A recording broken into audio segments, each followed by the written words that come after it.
Alliance's turn to ban.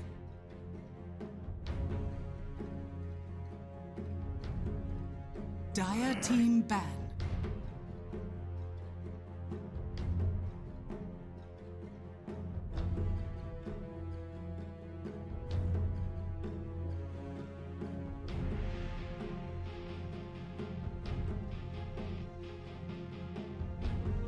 Ten seconds remaining. 5 seconds remaining. Alliance's turn to ban.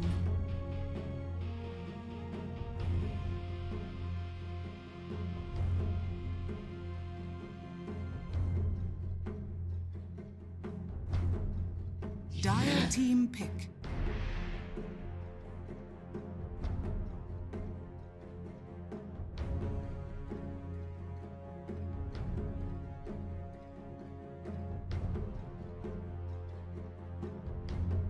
Alliance's turn to pick.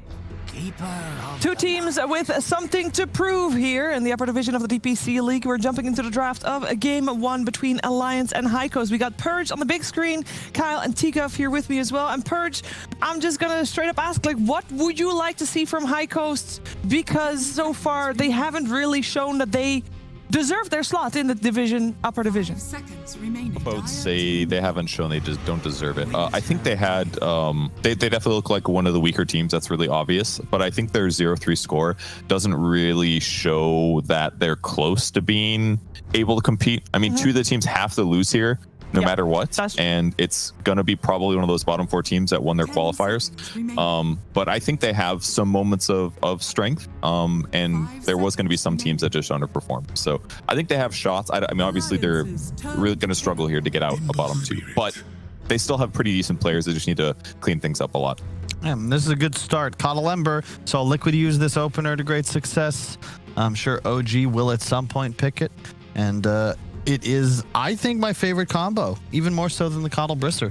Coddle Bristle, wow. It just follows Era to whatever team he goes to. So it's Era, and I think the coach is OKCer. They're big Coddle fans. No matter what team they go on, there's always going to be a Coddle Ember at some point, which, if they can execute it, it's going to be good. But otherwise, it's that predictability that sometimes comes out, especially when you're coming into week 3 and you're kind of showing this as your kind of big reveal coming into a crucial series, might kind of bite you in the butt. Yep. Wyvern, rather Monkey King, we saw this in, who was it, GPK? I think it was a CIS region, but he just hunts the Coddle. You know, camp the trees, find him. They have a really nice setup as well with the Wukong post Wyvern ulti from trees. If they catch High Coast pushing. The important thing here is it simply is kind of like Alliance's trump card in the draft now, because they can decide exactly where it goes. We've seen it been running the offlane, it can go mid, and wherever Ember goes, it's going to be a little bit kind of awkward because Monkey's presence naturally does outweigh Ember's. Dire team ban. Got a troll and a Doom ban coming out as we are hitting this second ban phase. The bump in the road, as Kyle likes to call it.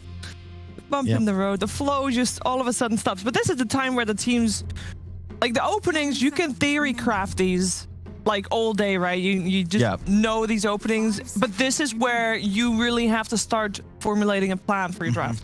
This is where you kind of get into the head of the drafter, because these 3 bans indicate either if they respect more what's going to be coming in the future, or if they want to cover what they've already picked. So for example, for Alliance, they picked this Wyvern, but they're still banning out a Troll. And for example, Beastmaster, natural heroes that are countered by the Wyvern, more because they're scared of like the big picture of High Coast draft, rather than what they're already picked might be able to bring to the table. You said it. You can script the openings. I would imagine most teams do with all the time we've got to prep, but this is where the mind games begin. You try and identify the pattern. Some teams keep it simple. They'll just be like, okay, well, we picked our safe laner, we'll ban 3 off-laners. But I think when you reach this level, there's a little more complexity. You can't do that for sure, If you have that kind of level of drafting, when you get to, especially like upper division, that's what picks you apart pretty much from the top 4 to the bottom. What do you guys think about the winter Wyvern in the first phase? I'm a little surprised to see it picked since almost nobody's touching it. I think the hero is just not very good right now. I think it'll make more sense as Alliance continues, but I think the DP ban from High Coast is the sort of thing I like. You got to get rid of it, because the death profit with these heroes like Wyvern Monkey, I think activates the Wyvern because it has a hero to play around. You can't really ever expose yourself as this Wyvern, and you need heroes that go forwards. I've always loved Wyvern as a concept. It's just so weak in lane. We saw in the previous series, it's got like, what, 30-something base damage? It just doesn't feel good at all. I think the important thing is, though, it's the Alliance coming into this series, like Chessie. He doesn't really play these lane-dominating offlaners I've seen so far. His transition from mid to offlane is very much his hero pool. That's a good point. Beastmaster and Enigma are like unplayable into this hero. Sure, yeah. They still banned out both of them. Okay. But it's the idea that I don't think they not respect, but they don't expect there to be this big kind of action offlane coming in unless Chessie's kind of practiced some new heroes within the couple weeks. So I think Alliance are just covering themselves, potentially the Charlie hero pool that might come into play later on.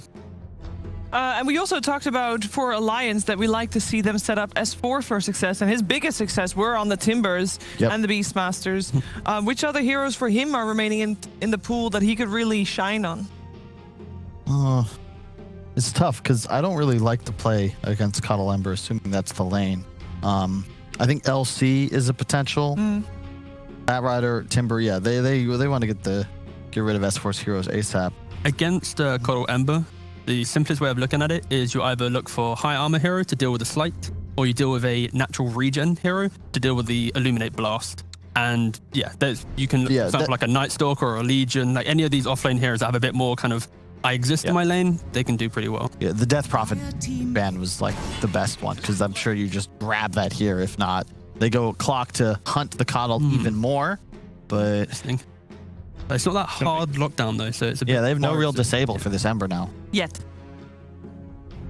I mean, is that fully true? I mean, that's not like easy disables, but they have stuff that they can chain together at least. And their ability to like pressure towers. Like Coddle's ability to defend the tier 1s can be so rough now because of all this vision. So that's true. Yep. If Alliance is going to have tons of vision, like all three of their heroes so far can spot them potentially. They should be able to take towers, take map control, and then make Coddle feel like a weaker support basically. The Alliance are a very snowbally team where I think they play their best once they have these strong lanes and they can enter the game with this ability to swarm the map as this kind of cohesive bundle. So for sure, based on the clock pick, it is exactly what Purge said. Is there any space for an Age of Prophet? I ask because obviously we saw an Age of Prophet be very successful, but it's not banned. And I do realize that Wyvern and Clockwork are most likely the support duo on the side of Alliance. I wouldn't like to see it because you do nothing to a Coddle Ember in lane, so you're going to be put in an awkward position.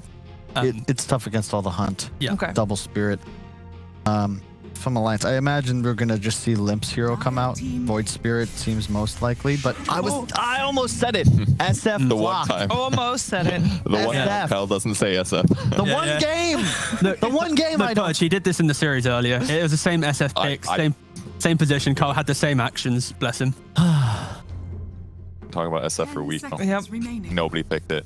Finally, it's so good here. On the ball. A BKB SF deals more, effectively pushes the entire trio of High Coast away. They have not nearly enough damage to deal with them.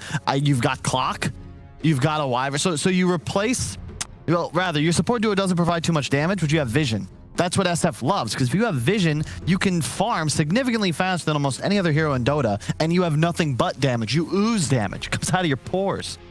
I think as well, though, they are double downing on the fact that Ember, whatever lane he goes to, should be upset. If he goes mid against SF, sad. Mid against Monkey, sad. Safe lane, if they do offlane Monkey, kinda sad. You know, it's like, it's making this early Ember pick a little bit awkward. That's a good point. And usually the heroes that counter SF are the hard carry, typically, like these high physical damage gap closer heroes. But having the Ember already kind of like makes that more difficult to fit in their draft now, since the Coddle Ember seems like such the obvious dual lane. It's a bad position to be in for High Coast here. I'm so mad at it. It was such a good pick. I will say my only fear for Alliance is I'm looking at the pubs from their players, and I'm not seeing any Monkey King really be present there. So this is going to be a strategy that I hope that they've been practicing within the scrim department, because in the pub scene, doesn't look too hot. Are you saying you didn't scrim them? Well, they didn't pick Monkey in the scrim. Can I say, this TA pick, this is a challenge.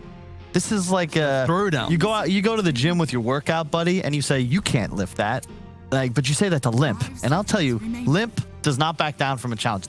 He loves this matchup.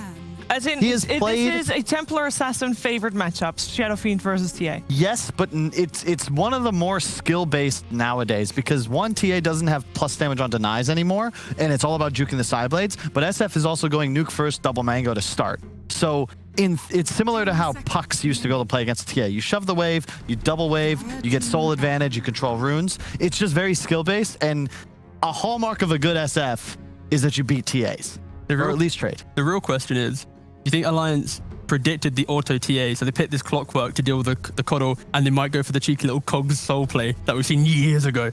Days have passed since we've ever seen that. I think you do, right? You have SF clock. I'm not. I'm not a mid expert, No, you know but like, what? it could be the cheeky little play. I don't think you even need it. I think Lim's just gonna say nah. He's like, it's like going to the gym. Do I need gloves to lift this? No. Do I need to? You're barehanded. Yeah. That's not a problem. One-handed. All right. I mean, it's a little worse now because they changed Necromastery. Remember, you don't need as many souls, but the problem is you only get 1 damage per soul at level 1 right now. Yeah, that's so true. Whereas before you used to get 2, so you'd be giving him like what, 5 damage? Yeah. And It's actually kind of bad actually. And Thanks, aren't guys. the minute 0 fight, aren't the runes super important to fight Yes. around? You can't waste time in a fountain for that long if you're gonna have these. I don't know who would 5v5 suggest engagements doing in the cogs forest. on Shadowfiend. Yeah. That's actually terrible. Oh my It god. used to be good. Yeah, yeah. It used to be good. Throwback. We used to, that was- We Throwback got a Tuesday, Slark it's fine. band out, so it looks like High Coast is assuming that S4 will be playing the Monkey King. Yeah, for sure. I can see that. I think that makes a lot of sense after the way they picked up because it's still going to fulfill its purpose as a 3, and you're going to get more value out of a last pick on Nico Baby's hero. And you have the lifesteal as well built in, so you can have the sustain against the coddle and the right click. So yeah, I like the Monkey King going there. And much like the way OG was playing Monkey King offlane, they paired it with Naga Siren for the setup. Well, you could look at the same thing with Winter's Curse. Winter's Curse could be that setup for him to get in and drop a really good ulti, stun follow up, and have their opponents be in a bad spot. So it kind of makes some sense. It'll be better than a typical offlane. I agree. You just want to pick. It's a pretty. The Ember is a little sus against it, but I think a PL for Nico Baby would make a lot of sense here. Just something that deals with TA. Be curious to see what build Limp goes for, because the traditional way you'd play against it was with an earlier Manta. I don't know if he'll go for the Yule's Arcane Blink BKB instead. You got a Viper ban coming out as last ban for Alliance. Turn to Yep. They're banning offlaners. Oh no. Hey, Don't worry. he played I know pubs, he's mate. played pubs. Yeah, we're good. We're good. Don't worry. All right. You Well, don't, you don't have a game like that and not like mega grind to like get more confident on the hero. So I'm sure he'll be fine. In case people are, upset or confused with this reaction, we saw Jesse play Mars in their first opening series against OG, and it did not really work out the way they wanted it to. So, yeah. more Icarus than Mars. He missed some crucial spears Casual that rating. cost them some kills, and it certainly removed their ability to win the game. So it was like some small-ish mistakes, but game implication-wise, it was huge. So you can't make those mistakes here. Yep, but as said, I mean, you can't, as you said, you can't have a game like that and then not practice it afterwards, because Mars is one of the good ones right now in terms of the offlane. Yep. This is a statement game from High Coast. Yep. Crazy. Casual Wraith King. Casual Wraith King. Who would've thought? I don't know if it came So- on the mic so when I look, muttered it to Carl, but yeah, casual. Alliance have their bread and butter. Like, this is just they're gonna outscale. It's a solid draft. High Coast. You picked a lot of statement heroes. I mean, Coddle Ember, a TA mid into the SF, Chessie on his Mars again. Like, The this is important the kind of game you got to win. Yeah, the You belong important here. thing is, though, is simply if Heikos get the better lanes coming out, the greed from the cores, they all need to have a good game. Like Monkey, he has to outplay his lane. The Shadowfiend needs some items. Wraithing needs the jungle. If there's no access to your own jungle because everyone's running into it, suddenly it's hard to find farm. You're playing on the back foot. So I can see how they do it as I sit Map down. control. All right, Purge, what do you reckon? I do like the Mars pick. It's going to be really effective against Monkey ulti. You can spear him out, gives them some needed disable. But I don't have a huge amount of faith in TA as a hero right now, though. And they've got some good hero counters, so they have options, but Alliance is definitely the better team, so they should be able to take them. All right, Kyle. Yeah, I would agree with Kevin. I think that the clock is going to make his presence felt up top as well. Probably start bottom, but any rotation behind Mars is a dead Chessie, and I believe in Limp. Like, I just think that the lineup's going to have a BKB timing that's unstoppable, and I just don't believe in TA anymore as well. The better of the brothers, Limp. Limp versus Jesse. We didn't Controversial even. opinion. I mean, Wow. we didn't They're even not mention laning that into each other, so it I kind of know, doesn't matter. I right? know, but it's still brother versus brother. It's not the only brother matchup that we have in the scene as well. It's fun to talk about. For people that don't know, Jesse and Limp are brothers. There you go. You favoring Limp here too? I'm favoring actually the Wraith King. I think the simplicity of a Wraith King, especially on Alliance, you just tank one arena, tank one Ember Jump, and suddenly the fight's yours. So yeah. All right, simplicity at its finest. Will Alliance take this one home, or will we see High Coast make a redemption arc here? We're going to find out with Cap and Fog. Chill, baby. Yeah, if they want a redemption arc, it's going to have to start right here, right now, because things haven't been looking good, Fogged, for High Coast, and they certainly, a win against Alliance would certainly be a statement win, for sure. Yeah, and they've got, some comfortable heroes and some really strong heroes currently in the patch. And, Chessie has been saying he's practiced the hero a lot, like the panel talked about. He did have a rough showing on that one. And I feel like his game is pretty important for their entire style because he's the one who's just going to detonate the Shadow Fiend pre-BKB, right? We know that the Limp is going to go for this BKB at some point early in the game to counteract this Mars. And we're going to have to see Chessie just really dictate the pace of the early with his and how much he's able to impact with that big arena. Now, we did not see the Clockwork Cogs play for the SF, as the panel was kind of talking about, and ultimately saying, no, that's not going to be a play because Necromastery only gives you 1 damage. So, not worth the time, apparently. Alliance are going to try and get 3 bounty runes here by posing very aggressively on one side, while S4 just chills out on the high ground to get the 3rd bounty rune for them. So, nicely done. Fuck, I got to know. What do you think about Winter Wyvern? Since we saw the previous series, it wasn't super impressive. Let me throw some stats at you real quick. 10th worst base damage, 13th worst starting armor, 15th worst base movement speed. Like, this is just not a good stat hero to start. Yeah, wow, that's actually really surprising. And an ability that has a 50-second cooldown at level 1 too. One of the longest cooldown regular abilities in the game, like Vacuum. That's some nice stats you got there. I like that. Yeah, hero is really weird to make work, but I do like when a team sets it up with combos. I think that's one way that you can make the hero look and shine a lot more. Don't make it just about the curse. Don't make it just about your splinter. Make it about the setup for your team, so you have just this overwhelming team fight to engage or disengage at your choice. So in this case, you're referring to, okay, we're going to Winter's Curse and then get Requiem, or we're going to get off Wukong's command, or potentially both. Exactly. Just any type of setup, at least. I like more when you have more ways of setting it up. So the fact that they have 2 is perfect. Like, I remember when we watched OG, remember when they were doing like the offlane Wyvern and they would have the Lina for Jerax? Stuff like that. Just any type of follow-up for this curse just always makes it look a lot better rather than just, oh my God, there's a lot of summons, I'm going to click. Okay, and what about how do we deal with Coddle Ember Spirit? We heard the panel say, T-Governor, I thought was very smart. He said, okay, you want a hero that either has very high base armor, so you can deal with a sleight of fist spamming, or some sort of natural regen. Monkey King actually fits both of those.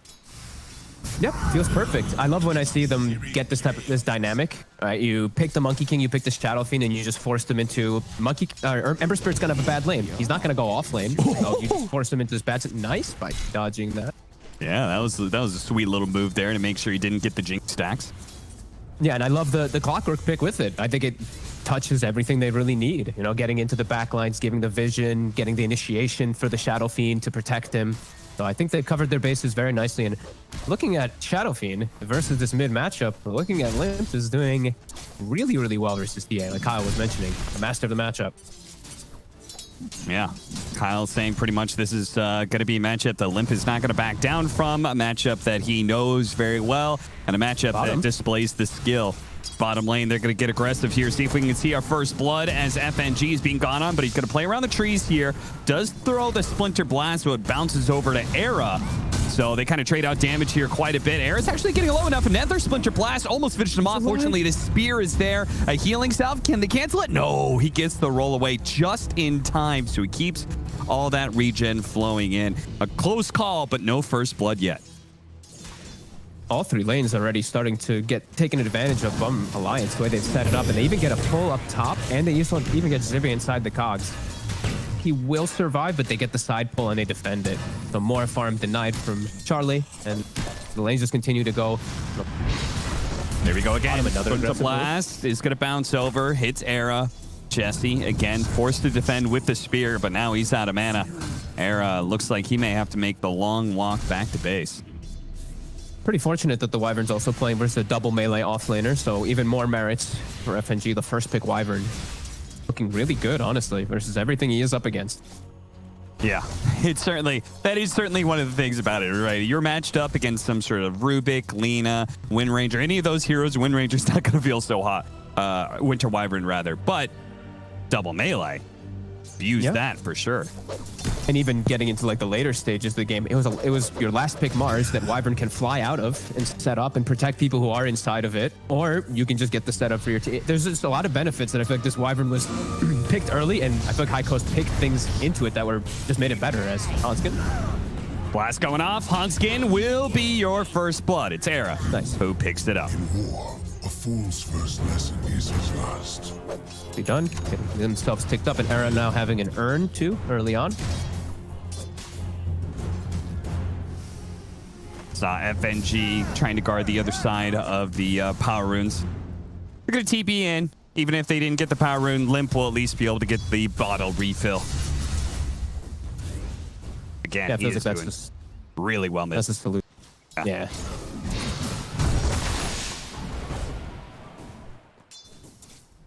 Immediately goes toward top. They also have they even have a stack starting to be prepared. I noticed for the Shadow Fin to get enabled even more. Hanskin at least one there, and he's gonna mess with the pull and get himself the top 2 bounty runes for his team. Bottom looks like High Coast should be able to get it. FNG can't.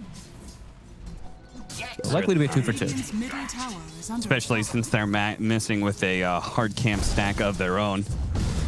CFNG trying to get that one big centaur. That's going to be denied by Era. Goes for the kick. Still, Nico Baby's free farming.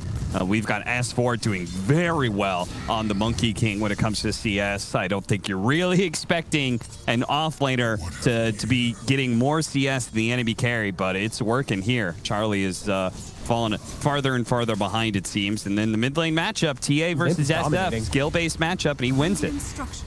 Yeah, and he's even got the double wave. He kills the enemy catapult, and now he's going to look to pressure this tower here. Clear out the next wave and have his catapult hitting the tower. A nice aggressive move by Limp that they're not going to react to. Era to make the move over, but maybe been there a little bit sooner. They could actually look to set up and punish him, though. Traps up, sticks on TA, and you have the rune is coming up, FNG. Kicks him over. Aaron's going to have to abandon the idea of picking up this power rune, which will end up going to Limp, an illusion rune in his back pocket, ready to be used, I guess, if he runs into a bad TA trap or something. Nice little dispel. Definitely a pretty decent one. Don't break refraction charges or play it defensively. He's got a couple methods, and he's gonna farm those stacks that they do have ready in the jungle. They'll give the clockwork mid for levels.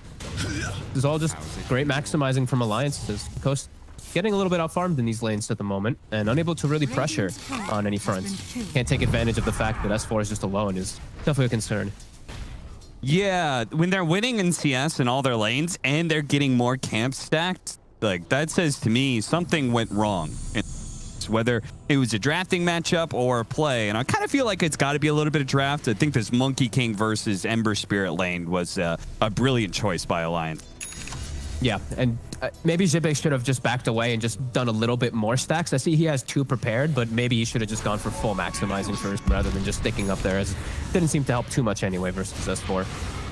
Mid, Limp. Getting some nice side blades in. Supreme is going to be forced back by the burn. Hanskin braving the tower in order to get this kill. And ultimately, they do kill Supreme before he can get the last hit on Hanskin. So, Worth it. Yeah. And again, Nico Baby's still able to leave S4 alone at top. Yeah, they can't actually punish him. They're going to try now with Era's rotation. They should be. Gave it to Charlie. A little close. He needs the helping hand, I think, to be a little bit more farm. So that's fair. I'm liking this choice from Nico Baby. We've seen a lot of times when these Wraith Kings are playing versus either Tidehunter and Mars, they go for the quick chainmail, right? And then they go into the phase boots, and then they build up into their either Gloves of Haste or into Midas or something like that. He's just going for straight armlet. He gets the Helm of Iron Will for that armor and that regen to counteract the physical damage, and he's going to have it pretty much done already. That's going to make it really hard for them to ever set up on him. And then he can actually look to get involved in this item. It's fully beneficial across every possible thing. Armor, damage, farm potential. And he's into TA, so it's going to have a lot of merits. What about the Heiko side? Like, what do we do item-wise, movement-wise? The laning phase isn't going, like, horrifically terrible. No doubt Alliance is winning it, but it's, you know, less than 1,000 net worth lead right now. Is there anything that Heiko can do to kind of change things up a little bit? You want to see them play more of a tri-lane against S4? Like, what is it? Just more stacks, really. The fact that TA lost mid and now she doesn't have as many stacks as I'd like to is a big concern. TA is all about being very far ahead. If you're behind by any fronts, your hero feels incredibly...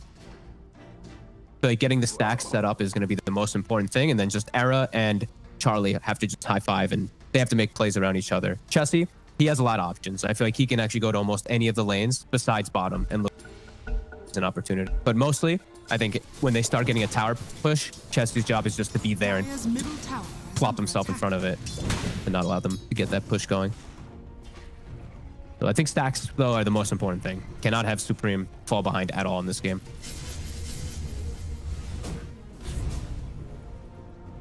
Well, he is top of Heiko's roster. He is ahead of the Wraith King, though. Limp, who's farther and farther ahead thanks to all these extra neutrals he's managed to get. Now Hanskin is going to find an opening on Zibe, interrupted by Era, though. Era's done this time and time again. Seems like he's pretty much playing around the coddle a lot of the times. Nice. Bails him out of maybe a potential bad situation. They still have these two stacks set up, and these two are actually hand-holding themselves, the two supports, and looks like Jib is going to start working on the stack himself and just clear it up a little for Supreme. But no ancient stacks at all yet this game, which is always a big worry for me when you're playing with TA. Yeah, that is a bit concerning. A bit of the downside of Era playing more around mid and especially top is that he's not there to be able to stack up so much. They at least have this hard camp now, triple stack too, so the Deso timing is still looking to be pretty decent. He is enabled quite well. But yeah, Limp is gonna have his item finished at the same time too to look to make moves around, and Buells will be pretty good way for them to set up everything. Oh, Make any they still hit him. Arctic move. Burn gets disjointed by the Slight. Charlie's fine. Very tough setups for them to actually kill this Ember. Unless they have, I mean, if they have Curse, they can. But besides that, for the early set, this Ember should be pretty safe as long as he doesn't do any crazy remnants or just some nice downtime to farm. So they're doing exactly what I was feeling I wanted them to do.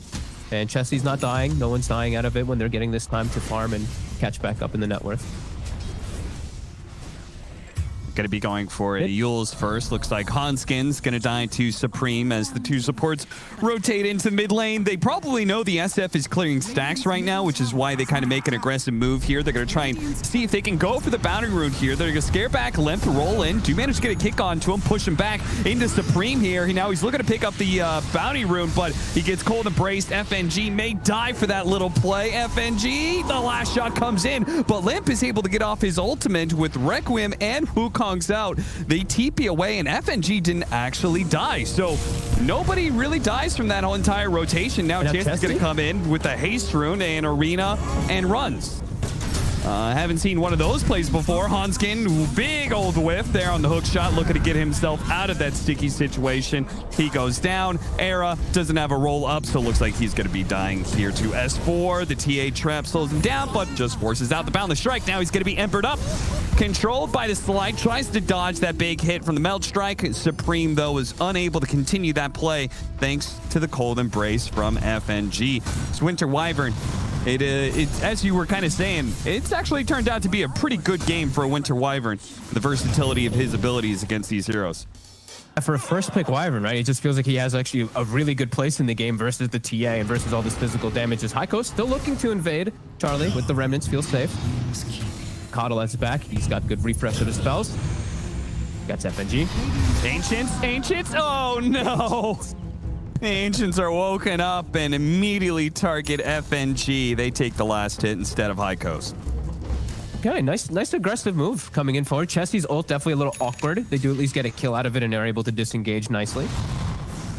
Radiant's bottom tower And they do buy is time. under attack. Supreme, he's got his Deso. So pretty decent invasion, even though it's very awkward the way only like one hero died out of all of it on each side. Yeah, I'm just I think the best part about it is that Supreme is there, but it hasn't slowed down his farm at all. He's still got the Deso. He's now highest net worth. Radiant's middle tower is under attack. Radiant structures are fortified. Looking to take that mid tower before Limp can really stop anything. He's got a couple of people behind him here. The Mars is going to cut over. The Earth Spirit's ready to roll in if necessary. Just protect this aggression since the tower is almost dead. Just make sure that your mid isn't ganked while going for it. FNG's really low level after all this. Still only level 5. He's that pretty much dream setup for their team. It's really difficult for them to ever get these good setups with Hanskin without this curse. He's still quite short of it here. Supreme pretty far in now, though. Can't quite go for him. Recall, Charlie in. Icos. Bottom tower is under attack. I think they're doing a really good job by forcing this Wraith King into the mid lane is kind of a dream. See if they can still I think maybe you just split up and just no longer approach that mid tower. It seems like a little bit too risky. They're the ones who brought all these heroes to mid lane. You've got the Coddle and Ember. You've got the mobility on your side. You can outfarm them here. Yeah, definitely a good move, especially when they're starting to see the experience is being given for the most part to FNG in the mid. I think they were trying to really take advantage of the fact that he was not 6 yet. So they get a good chunk of damage on the tower, and then back up, reset, get the lanes cleared out, get Chessie very close to a Blink Dagger, which gives him a much easier way to start fights. And if he can get this Blink, he finds the Shadow Fiend. This Shadow Fiend's going to die in almost every single one of these occasions pre-BKB. Yeah, and then you just really big for them. You've funneled all this net worth onto a hero that could very easily go 100-0 at the start of a fight. Yeah. Limp has to get the BKB right afterwards as we see him queue it up. And they look to make an aggressive move. FNG hits 6 off that creep. They can Requiem curse into Requiem now onto most heroes. Only level 1 Requiem. About to hit 12. If he finds someone entirely solo here, he may still be able to get the Yules, but Charlie very quick there, realizing that any sort of pressure there, he's got to be careful about the strike or Winter's Curse, these very long-range disables. Mid tower is going to fall, hit by the creeps. None of the heroes claim that last hit bounty, but still, it's a big boon being able to take that mid tower first. I believe Kyle said 74% win rate, which of course is a bullshit stat, but I have no doubt that the team who takes mid tower first probably has a higher win rate. So 76 and 74% are Kyle's 2 numbers. Yeah, you got to watch out for the 70s with Kyle. He really tries to make he tries to bully people on panel with fake stats, basically. I like this from Heiko. So I think they need to continue these aggressive moves. You know that for the time being, Alliance is going to sit back and just try to get mostly farm. Wraith going for Radiance. BKB just absolutely needed on Shadow Fiend. So press the issue forward here. Chessie, look to make these jumps. And maybe even potentially set yourself up for a Roche if you see the opportunity. You can get a kill on the SF, you can easily set up around. So traps and get your positioning in a good spot to get aggressive. Keep the Coddle near to recall people. I like how you're talking about the potential opening for Roshan here, because Icos, they're not really playing too much for being able to take that bottom safe lane tower. That easy tower to take. They just entirely playing around this top half of the map, invading the triangle, and in a way, gives them potential to Roshan at any time. That's a cool idea. Yeah, it's definitely a bit different, but they have great team fights. It's as long as they get this all off before the BKB. Limp is able to finish this KB, it's going to prove to be huge problems for them because he's always going to get his Requiem off. It's going to just mess with absolutely everything. Fights. He's level 12 too, and he's getting a pretty good timing. They're actually looking to set up around bottom as iCoast is looking to set up onto Nico baby mid. Yeah, they smoke down to the bottom lane. They actually do manage to get Winter's Curse into the Requiem, into the Wukong's command. My goodness.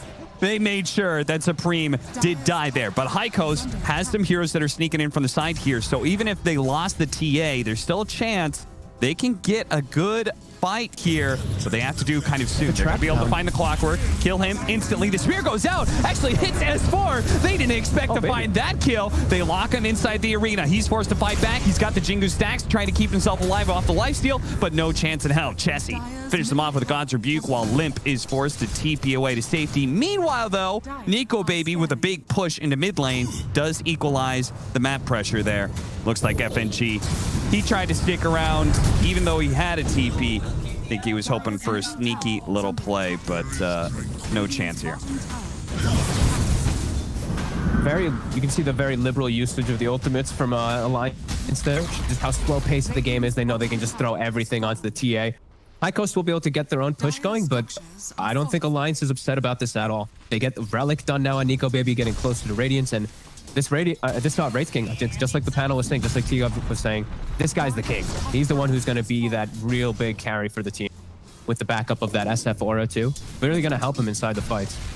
Yeah, and what a huge amount of net worth he just got, being able to claim the last hit on the mid tower and the top tower while he's farming all the live long day.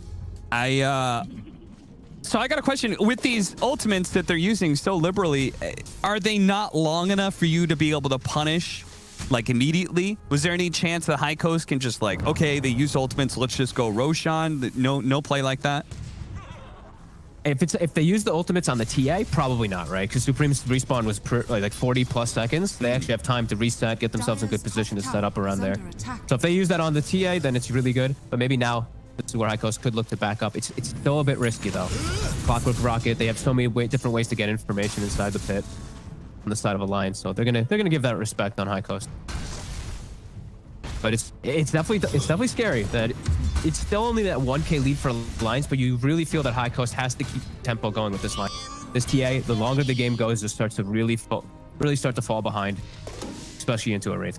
Yeah, I'm a little bit concerned they've been slowed down for the last 5 minutes. It feels like, you know, they're right on the cusp of being able to find these big kills, and then, you know, they get something like this. Okay, the Winter Wyvern, not too bad. This might still be okay, but you can see Alliance want to make a full fight of it. They're going to be jumping in. Hanskin goes in, immediately blasts it out of his own cogs. Maybe it's for the best, though. S4, they need to focus him down now fast, and does manage to do so before the Wukongs does too much damage. Air's going to roll in, tries to go for Limp. Limp with the DD, though, just hits him down, puts him at his place. It's going to be a 1-for-2 trade-off there with High Coast walking away the better of the arrangement, though. Still not the dominant team fight they're searching for, Fog. No, not at all. Something small. They need to kick it up, and they need to get the bigger kills. S4 is kind of the sacrificial lamb, it feels like, for his SF and Wraith King in most of these situations. A decent hit, and they do get some good, like they have these good wards and all this good coverage, but immediately have to run back to go push out their lane before they can really take advantage of anything here. And now it's going to be some time for them to really farm and finish up the BKB on TA for Supreme, so he feels safer because they're just going to clearly throw all the ultimate. Looks like Chessie took a break off into Winter Wonderland he's got in the backyard. I like Chessie's backgrounds. Yeah. Could be Sweden right there. It has been snowing quite. I saw you've been posting pictures of snow. Dude, we got slammed. We got what, 60 centimeters for the non-Americans? Maybe even more than that actually outside. Got 2 feet of snow or something. It's crazy. And I think we're supposed to get more today for a bit, but it's like it down. Score is 4-10. It's been a pretty even game. Alliance have been slightly leading through most of it, but never much more than 1,000 net worth at a time. Same goes with experience. They were up by almost 2K at one point, but quickly dialed back down. It feels like that the game is going to be determined in this next like 2 or 3 minutes, Fogged, if High Coast can finally find that team fight that allows them to take Roshan, and then that Roshan, that Aegis, then allows them to take further map control, and maybe they just are able to choke Alliance out. Or if that doesn't happen, it feels like Alliance are just going to straight up win off of their the next round of items. Yeah, it feels like the pressure is really on these next 5 minutes. It's going to be Limp with his BKB, so it's going to be Alliance edging out for the fights, and it's really going to be how much can High Coast do. They have to win this next fight, or it's going to be disaster. The game is going to start getting out of hand for them. The SF and the Wraith King are just going to start outscaling this TA, and Ember Spirit can't do this on his own. He's not into this. He's not fighting versus like any Illusion Core or anything like that. He's fighting heroes that are just good versus. Now we saw the win probability like heavily in the favor of Alliance, 84% right now. Is it is there no option for High Coast to go late game? I don't see a way for them. When the fact that they have TA versus like Wyvern just hard out counters like the straight physical damage, right? And Ember, sure, he's playing versus limited disables, but his damage is just not good versus Wraith King and SF in the later stages. He's got Maelstrom. These heroes are just going to get durable. They're going to have the backup of the heals, etc. Pokes are not going to work as much. They need like a full commit. The Ember is not going to be the solution. Yeah, it seems like, yeah, instead of these heroes, they might be able to go into late game all right, but the hero matchups just aren't in there. TA, very burst-oriented carry against Wraith King with 2 lives. Wyvern with Cold Brace, like you said. Yeah, it's going to be rough if they can't take control of the game pretty much right now. Yep. And they need to make a lot happen if they are able to take advantage of this next couple seconds. They need to win this fight, get the Roche, and then just keep snowballing. Have to have perfect ult from Chessie. 20 seconds, no ult on this Mars at the moment. Limp, his BKB's coming out on the Courier. Crucial time around here. Supreme still a bit shy of his BKB, so maybe a little hesitant to want to join. They always have the Coddle, though, so he can go finish it up elsewhere and then come in. It's actually Alliance forcing the issue of that Roche because of that BKB. I did not think that Alliance would be the ones to like make the somewhat risky maneuver here. I thought like passive play was the a no-brainer for me, but Alliance.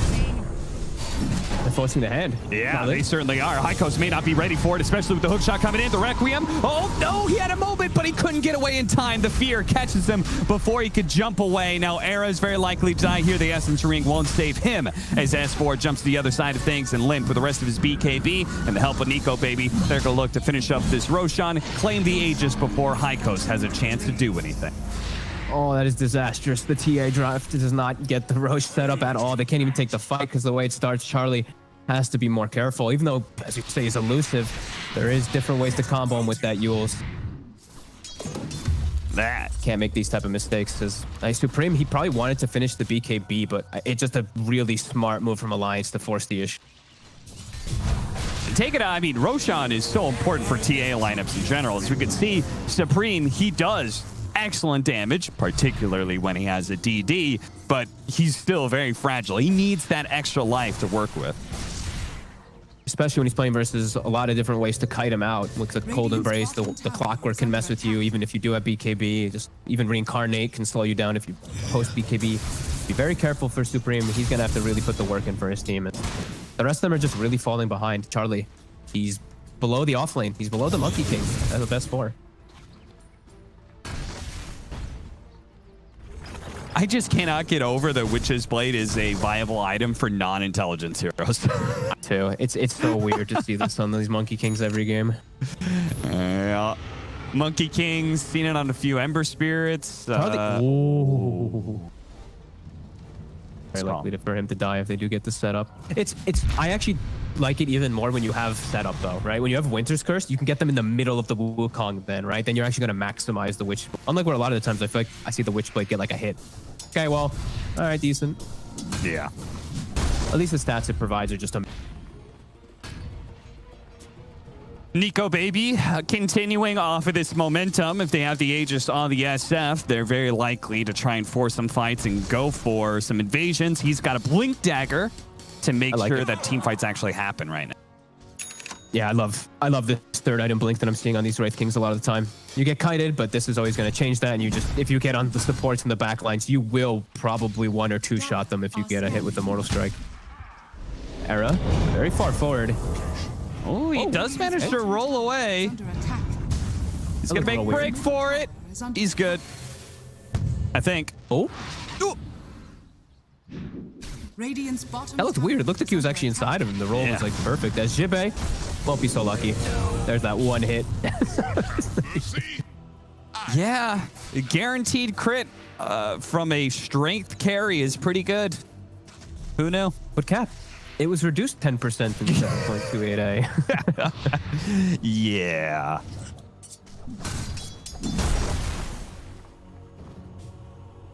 They're still getting a good amount of gold on the map, but you can just feel like, is it all going to actually come down to something? I'm really hoping to see what they're going to be able to make of it with these double BKBs. The Mars also has his finish. Charlie going for a Lincoln's. He's still a bit weak in that front. But with this timing, they're actually going to look for something here. Oof.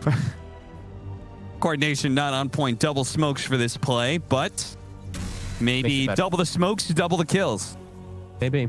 Wraith King quite far away from his team at the moment. They're getting a good wrap around and to see the couriers also flying in, so they know exactly where they're going to be. Follow that courier, boys.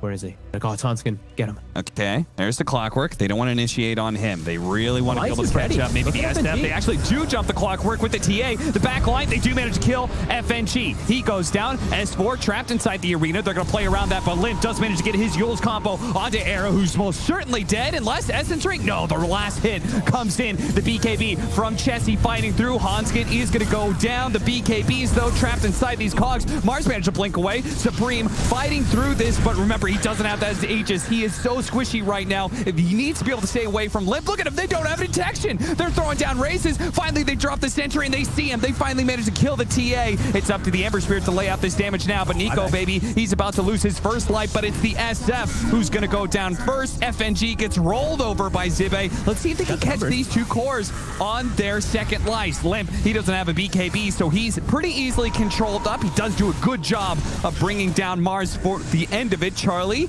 ooh, last bit of mana there with the sleight of fist to make sure Nico, baby, didn't hit him with a stun. They are desperate to slow this man down, catch him.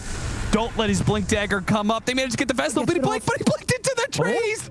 Oh. Uh-oh. Okay, He's good. He turns Radiance off, too. Just in case. Wow. That was actually better fight than I thought High Coast was going to be able to put up. They did have to use some buybacks, but what an initial jump. They actually found FNG instantly. Even though Alliance was prepared on the right side, they got on him right away.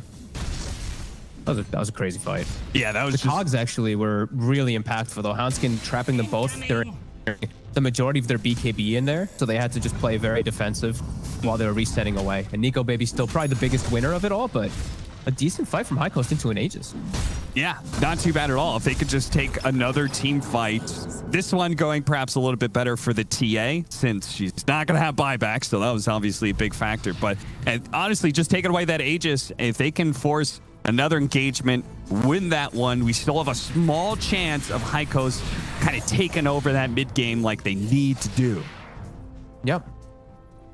I think this Nico, baby, actually made the executive choice because he got so much farm and he lived throughout the entirety of the last fight. He actually is going for the AC. I saw that Limp had it queued up, but he gets killed. He doesn't have the great gold. He's just going to have a casual plate mill for the time being. Not too bad anyway for TA. Then he'll go for Butterfly. And they're going to have this AC pretty much done soon. That's going to counteract a lot of that damage we did see coming in from Supreme in that last fight. And he has to be just much more careful, as you said. No buyback going to be available for the next.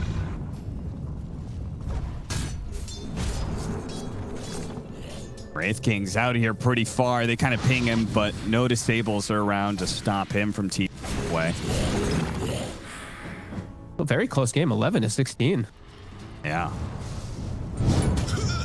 Catching FNG? No.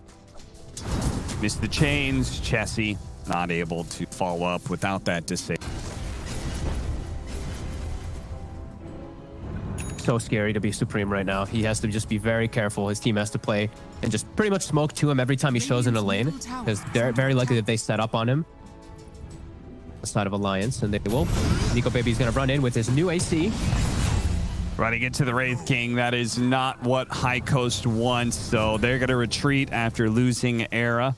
See if Zibe is able to get back in time before the next blink of the Wraith King. He's good. Or maybe he's not. Nice glimmer. He gets that off in time. Zibe is going to have to find some sort of corner to hide in. TP out, but Hanskin ready to go with the hook shot and the vision on the high ground to spot him. Feeling their power spike as soon as that AC is picked up. Fearlessly charging in to start getting an advantage, even though they don't have Aegis. Feeling that power because the TA, no buyback. He just has to be so careful. Now 30 seconds, no Earth Spirit. Good window for Alliance to really press this advantage forward. Himself to tier 2, maybe claim an outpost. Finish up with his next set of items. In particular, Limp's Butterfly, probably the big one. And S4's BKB. The fights will get easier for Alliance and looking pretty hard for High Coast. And it's funny watching this S4 Monkey King. All I can think about the fact is that he's able to spend more time in trees because he's not supposed to be kind of a carry, you know? Yeah. Like, he doesn't have to take that risk that, like, 1 and 2 position Monkey Kings have to do because, like, if you spend too much time in trees, you're just wasting away. You're not actually getting a whole lot of farm. But S4, he's been spending, like, half the game just chilling out, watching people, waiting for his opportunity to strike. And he is still he's still very farmed, honestly. Like, he's not of course, the same as the Mars because he has been playing on the trees a lot, but he's been a distraction. He's been the one that they've actually focused a lot of the attention on, too, because he's just in the midst of it all. And the Wukong is always a problem. Hanskin will find Era. Era's dead. Zibe, maybe the same thing here. Glimmer Cape trying to get away. The dust is going to slow him down, though. Double raises spell the doom for him. Chessie doesn't get off his BKB in time. He gets hit by the stun. Limp is going to go for the Requiem, but at the same time, the curse came out on the TA. That's going to be a lot of abilities wasted. Supreme, he wastes no time to try and take advantage of this. They do have the Cold Embrace plus Wukong's command combo that is going to force Supreme away, though. He's not able to take advantage of that. Bit of a misplay, bit of a miscommunication from Alliance. Oops. A little bit of a reset away from it. A little bit of weird stuff going on there. Clearly different understanding of the fight from the SF and the Wyvern of how to wanted to get out of that situation. I think FNG making a good executive choice. Guys, we're on the high ground. We don't need to be here. Yeah. Get the hell out. Fair call. And now High Coast, they don't have Mars ult for about 25 seconds. Chessie's still not having it available, but they do have a bit of a power for Supreme. Yeah, if all things like even, if you blow ultimates on both sides, you're probably more willing to take the fight if you're High Coast, right? Yeah, Nico Baby is the one all the way in the front, though. So this is a tough target for them to paste onto. Oh, and nice Charlie, double stun there from the Balance Strike. He's going to try and jump in. They do manage to bring down Charlie. Now they're going to follow up on Arrow, who tried to roll onto the back line to catch FNG. Instead, he's the one who stumbles into Alliance's trap. 2 down with a 5,000 net worth lead. Alliance they just seem to be countering a lot of High Coast moves. They're just read him. They're going to have to go for a fight here. Every single time, Nico Baby's the one to intercept the movement. And such good reads of how to just control Charlie. This is now the second time that I've seen Hanskin it's perfect. They get the initial stun, he gets the hook shot, walks in front, gets the beauty cog pushback. Their lineup is lacking a little bit of those real stuns, quote unquote, but when he does it like this, they're always able to catch this Ember, who's done a Linken's. Yeah. Linken's isn't going to help you if it's a boundless strike or a clock hook stun and pushback.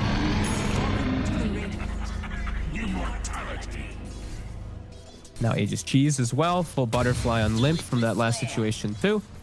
Looking to get harder for High Coast. Supreme has Daedalus, but a lot more things that he's going to have to deal with.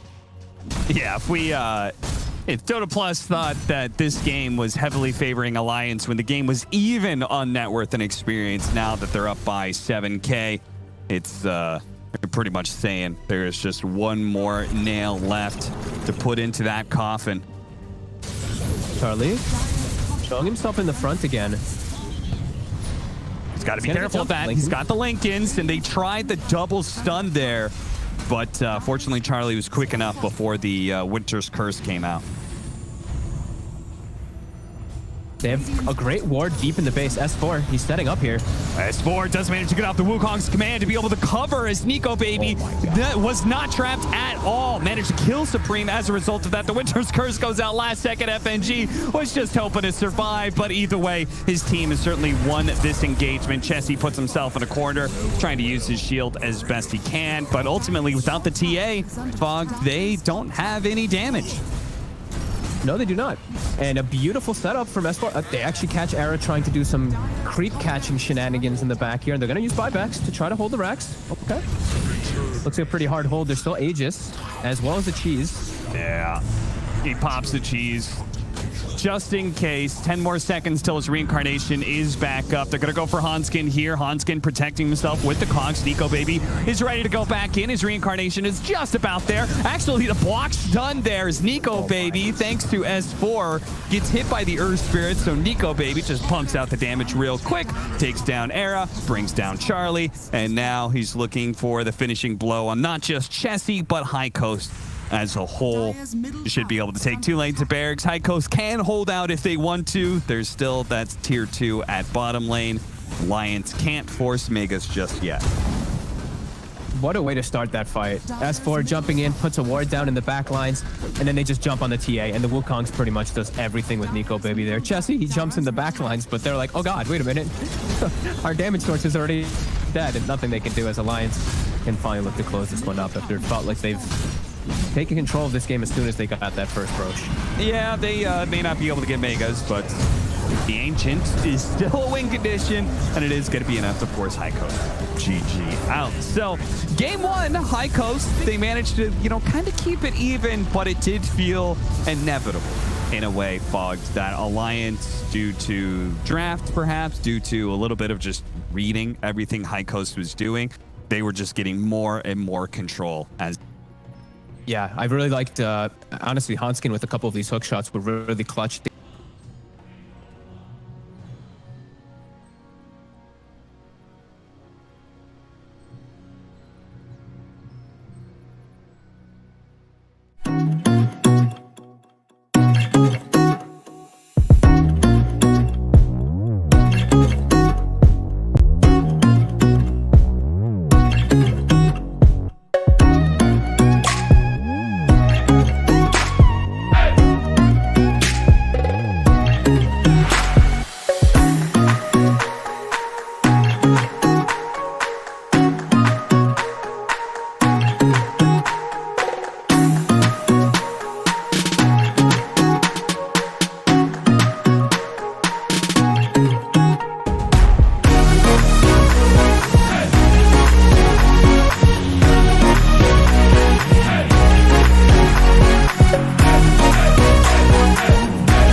team pick.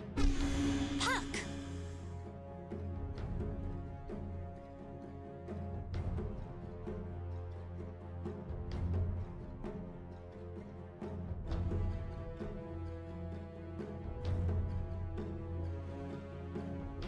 10 seconds remaining. 5 seconds remaining.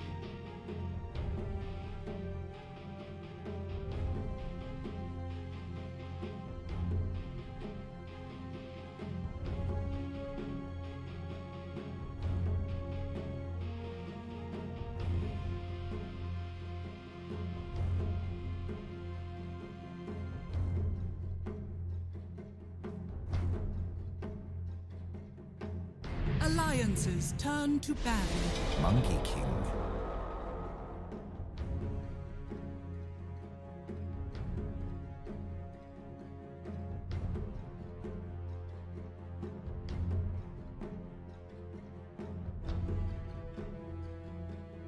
Ten seconds remaining. Dire team ban.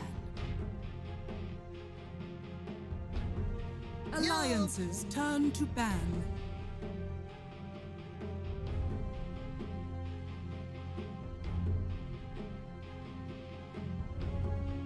Dire team ban.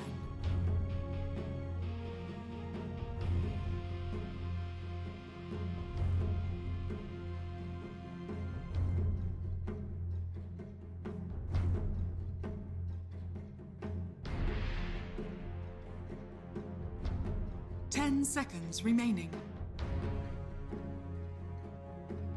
5 seconds remaining.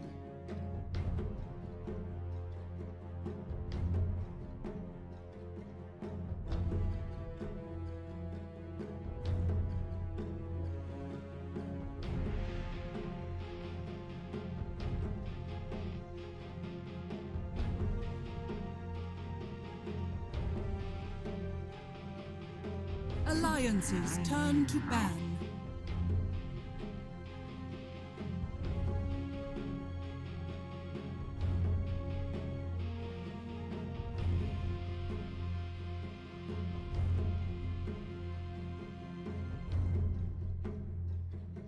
Ten seconds remaining. 5 seconds remaining.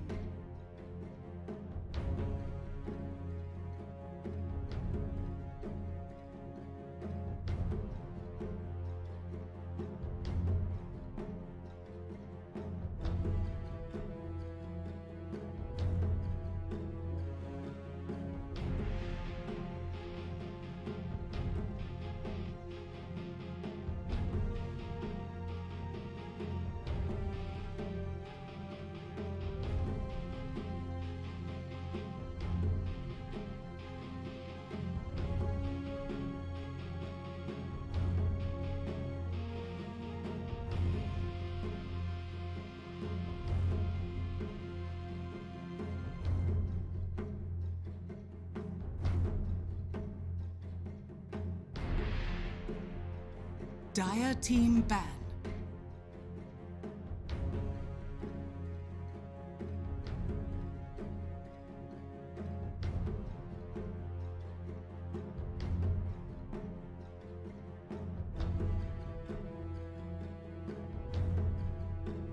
Ten seconds remaining. 5 seconds remaining.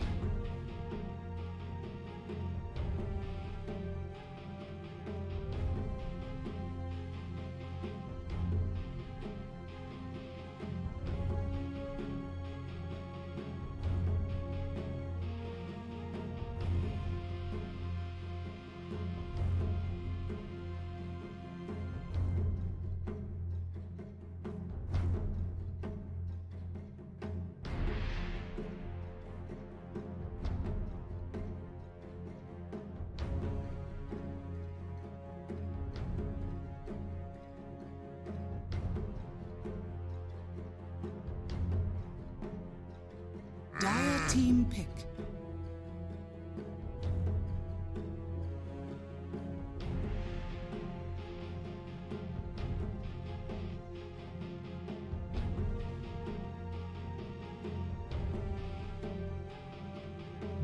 Alliance's turn to pick. Crystal Maiden.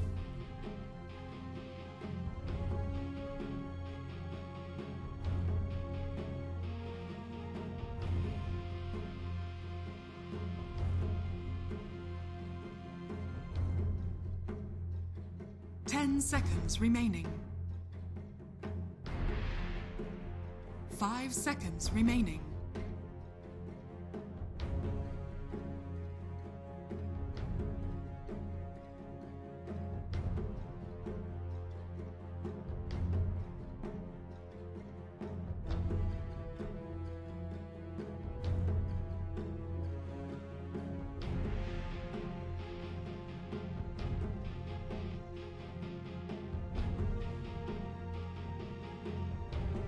Dire team pick.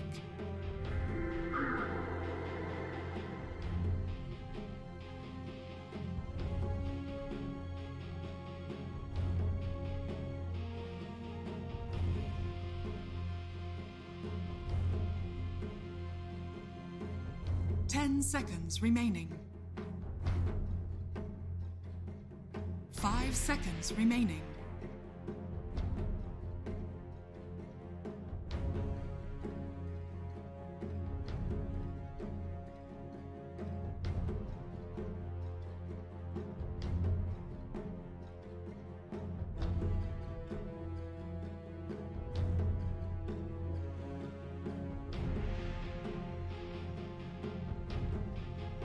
Alliance's turn to pick. Beastmaster.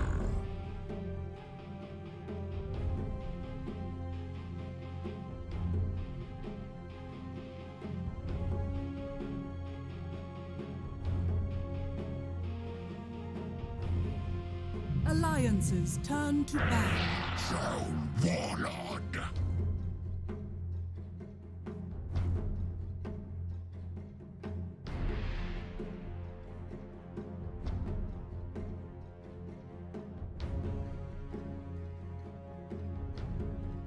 Seconds remaining. 5 seconds remaining.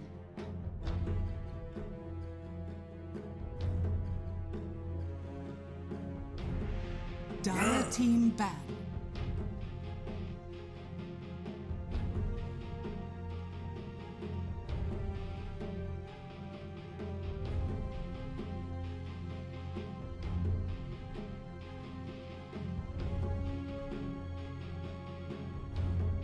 Seconds remaining.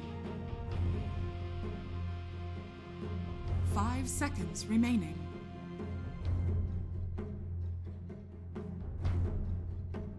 Alliance's turn to ban.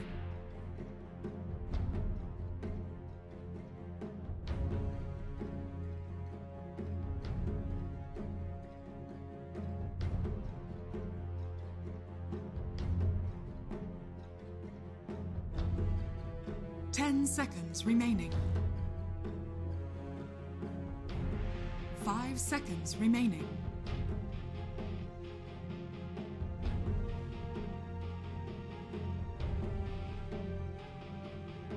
Dire team ban.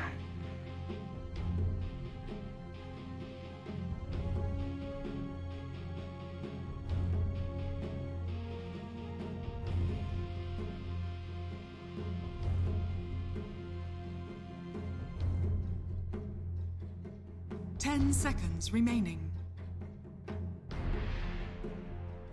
5 seconds remaining.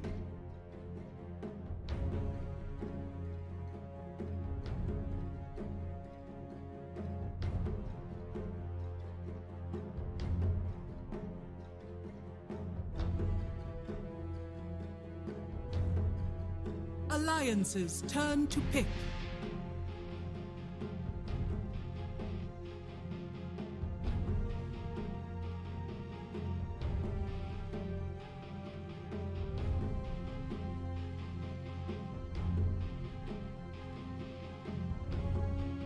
Seconds remaining. 5 seconds remaining.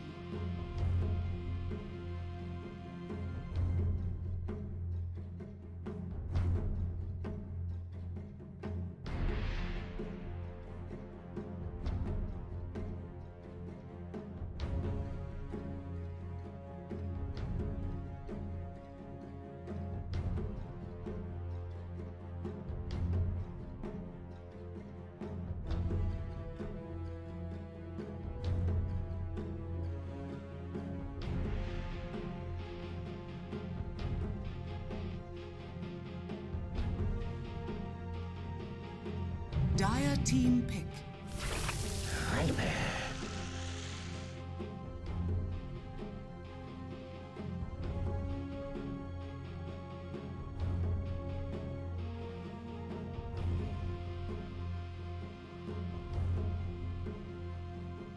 10 seconds remaining.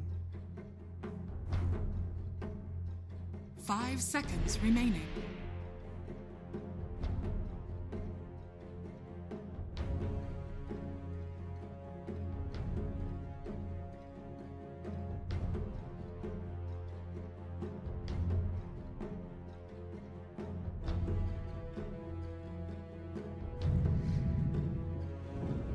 Juggernaut. You may now select your heroes.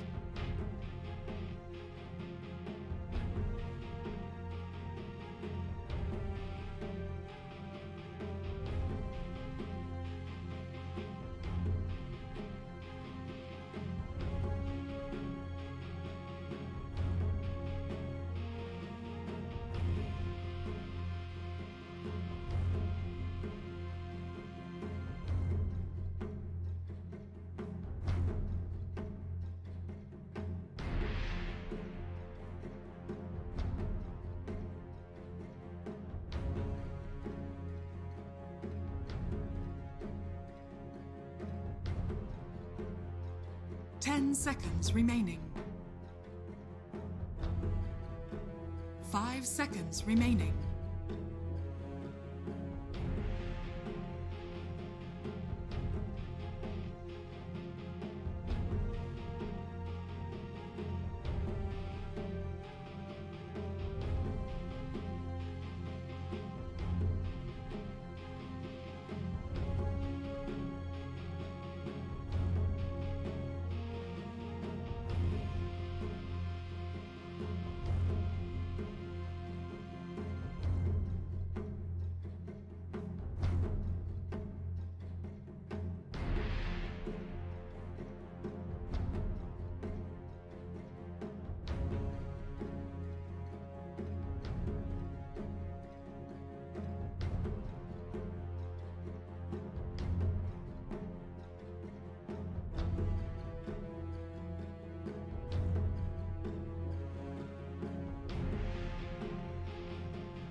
Prepare for battle.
No, that's not the name. Jeez, you don't have time for this. No, I Running know. out of Does clock. it woof? Does it quack? Does it meow? I'm not getting many answers back, Shiva. No, I can't find it. Juggernaut. No. Oh. Hey, this is yes. This is a yes for me. Look at this. This is Dota time. Alliance has a really nice draft, guys. Yeah, it's just very tanky, hard to kill. Nyx is very poignant in these moments, and also Puck very elusive. So yeah, I thoroughly rate the Alliance lineup. Beastmaster. Okay, well, I guess we're in. we're in. We're just gonna send it straight over to our commentary team because it's time for some Dota 2 Cap and Fogged. Please take it away. What, you guys don't want to play more Guess the Animal? I'm a little disappointed. Well, Boggs, enjoying it. what do you think about the draft that you probably just now got to see? Or maybe you heard it earlier. Let me take a glance at it. All right, fair enough, quickly. I haven't even got a chance to think because just hearing heroes that they're saying, I have decent memory, but I don't even know which team had what at the moment. So let's take a look. All right, we got for Alliance, we've got an off-lane S4 Viper that's going to be paired up with, I think, going to be FNG on the Nyx Assassin. They've got Hanskin with the IO on Nico Baby with the Troll. Limp is going to be playing his Puck. Meanwhile, on the other side, we've got High Coast. Charlie's going to be playing the Juggernaut Supreme with the mid-Monkey King Chessie with his specialist off-lane Beastmaster. Kyle was talking about him being a micro hero. Era is going to be on the Rubik and Zibe. Okay, all right. I feel like Alliance got a lot of their comfort heroes. Theirs looks pretty strong. Offlane Viper is a little bit weird, but you can see what they were going for. I didn't see obviously I don't know what the order of the draft was, but I'm assuming that came after the Monk King, so then they have to shift and put a different hero at the top, and they picked Jug so that he can actually lane and get kill threat. Assuming. I have no idea what the draft order was, but I think that's why we're seeing this Monkey King being put in the mid lane versus tough matchup still, Puck, so. Still doesn't look great for Supreme.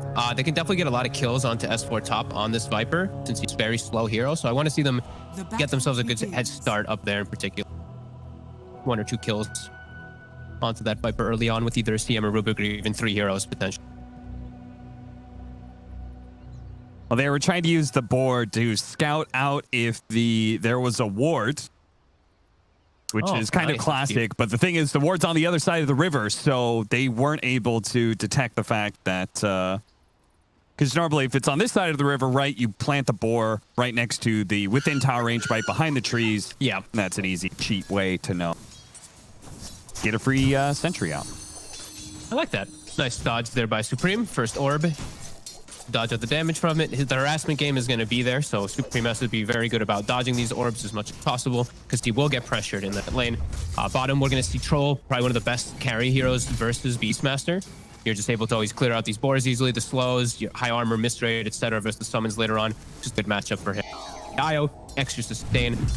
Probably not going to see much happen to Alliance's side. Alliance, pretty good showing in this lane. Yeah, and then S4's Viper with the Nyx Assassin beside him. They've kind of got a kill combo, Crystal Maiden Juggernaut, but against a ranged offlaner who's kind of tankier than most, I'm not sure if they're actually going to be able to do anything against this Viper. It feels like, to me, Alliance could win 3 lanes here, most likely mid and bottom, and potentially top lane as well. Yeah, I agree. It's going to be about how they actually maximize and equalize like the lane because pulls are going to start happening. So S4, he's going to get quite a bit up here in Jibe. I want to see what he does to actually maximize for himself as the CM because they're not giving him the opportunities to get any pulls. S4 is actually messing with it, constantly trying to get his own side pulls. So yeah, they're going to have to really look to get some kills in this top lane onto the Viper to slow him down. Passive lane looks painful. FNG just actually skills the mana burn too. So it just burns the CM once or twice. And that Crystal Nova is very expensive. That's why we see all those CMs start with triple mangoes. Just yeah, I wonder if he's gonna get level 2 Arcane Aura simply for the fact that he won't have the mana to support both Crystal Nova and Frostbite. He honestly just might have to, even though we've seen so much of the Frostbite level 2 for kills. G will put stun Charlie. Doesn't get the last hit on the creep, but yeah, Charlie won't be able to cure it, and they get good lane positioning. Yeah, these lanes for Alliance looking really solid. Chessie's actually doing better than I thought he would. Already down bottom. Yeah, they just keep on pulling the waves back. And Hanskin can only do so much against to harass a beast. Master when he's got his boards out. And if the lane's going all right in the first round, where you've got level 1 boards, it's a good sign for the future, right, Fog? Yeah, they're never going to be able to pressure the Troll Warlord, though, is the issue. He'll just be able to get it down Oh, here to deny he it. popped the mango, but he was 7 mana short to get off the Crystal Nova, and the Courier's going to die. FNG's going to pick that up. So, win-win there for Alliance. They get the kill. S4 gets out, nice and easy. They get a Courier kill. Look at this. They're even body blocking Charlie, so he misses some of the wave CS too. Oh, actually get FNG killed, but it was cute. Cute idea, but ultimately not worth. I love that. You get so in your head. You're like, wait, he could just spin me down. Oh God, this is not a good play. Oh well, it happens. S4 did TP to the tower instead of to the base, so he's actually still able to stay up here. All right. Been burning through tangos to get himself back up to that nice and healthy range. Supreme 15-4 compared to 18-4 on Limp's Puck. Does manage to get the Jingu stack there. Very important as he was running out of regen. Same goes with the power runes that's coming in. That's why Era's already here. Era? Hanskin, he joins in. He followed the Rubik down here. Supreme's going to come over. Can they get it? Telekinesis tossing him closer to the Monkey King. He does manage to grab a regen rune there for Supreme. A big pickup as preventing the Puck from refilling that bottle. It could have been kind of disastrous for the mid lane. I might actually win him the lane, actually denying that rune and getting it for himself just even for that hot second. Yeah, Puck has to go back to base. He's able to sustain here. All right, that was a big rotation from Era helping out. Almost his cost with his life, but a really heads-up move, which salvages their laning phase here, as it was looking a little rough. Now they've evened out across all 3. And we'll get to see where Era looks to go as we see the mid. He's going to have a good advantage in his... It's kind of unfair. Puck is a mid hero right now. Way scales and everything else, but then just, even if somehow, for some reason, something goes wrong and you have to be sent back to base, well, you're going to be one of the faster heroes to do it if you've got the mana for Illusory Orbs. So Limp really wasn't gone that long. Puck just is such an absurd hero with all the buffs and changes. Feel like it. Limp though. Oh, going for it. Hit Supreme. Gonna pop this out just in case, because he knows the Limp's got his next round of spells coming up, so he doesn't want to risk it. Dire's courier. Courier again. FNG throws out the stun. He's gonna die for that play, though. Went for the healing ward. Almost got it as well, but Yeah. he's securing the lane for S4 though. It's like one of the deaths may be unnecessary, but S4 doing really well top. 27-6, 22 of the jug. They're making Charlie move around for these kills, so it's making him miss last hits. But he's getting kills to make up. Oh, they do actually get a side pull off, well, to reset the positioning of the... So S4 has to be very careful how he does step up here. He does have that Nether Tox, but you could see Charlie wants to make sure that S4 is pressured here and doesn't get a lot of those last hits on the big camp. The Mana Bird goes out. Charlie does get a Mango, though, to be able to pop the spin here. Challenges FNG a little bit, but he knows it's not going to be enough to get the kill. So it's Zibe who's going to pay the price of Charlie's aggression here. He's going to fall. S4 continues to be in control of this lane.